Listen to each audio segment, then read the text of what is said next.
Since the outbreak of the war in Europe and in East Asia, I have been saying repeatedly that we, the Indian people, could not have wished or even dreamt of a better combination of circumstances for helping us to achieve our liberty.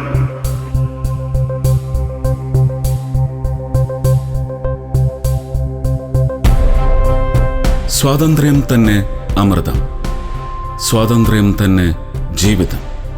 പാരതന്ത്ര്യം മാനികൾക്ക് മൃതിയേക്കാൾ ഭയാനകം എന്ന് പാടിയ കവിയുടെ ഗാന കല്ലോലിനിയിൽ നീരാടി ജാതിഭേദം മതദ്വേഷം ഏതുമില്ലാതെ സർവരും സോദരത്വേന വാടുന്ന മാതൃകാ സ്ഥാനമാണിത് എന്ന മന്ത്രം ചൊല്ലി മഹത്തായ ആർഷ ഭാരതത്തിന്റെ ബലിഷ്ഠ കരങ്ങളായി നിലയുറപ്പിച്ച ഒരു ജനതയുടെ ഉയിർപ്പിന്റെ ശക്തേയ മന്ത്രമാണ് ഈ സ്വാതന്ത്ര്യദിനം, ഭാരത സ്വാതന്ത്ര്യ ദിനം.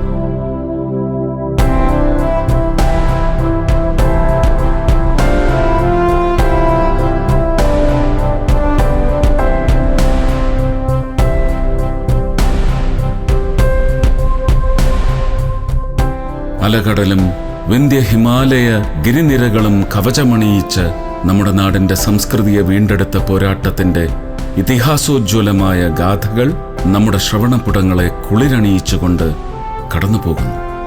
സ്വാതന്ത്ര്യത്തിന്റെ ബലികുടീര സ്മരണകൾ സിരകളെ ഉന്മേഷഭരിതമാക്കുന്ന സ്വാതന്ത്ര്യദിനം, രക്തം കൊണ്ട് തിലകക്കുറി ചാർത്തിയ കുരുക്ഷേത്രത്തിന്റെ വീരഗാഥകൾ അലയടിക്കുന്ന അനശ്വര പുണ്യദിനം, ഭാരത സ്വാതന്ത്ര്യ ദിനം. ജയ് ഭാരത്.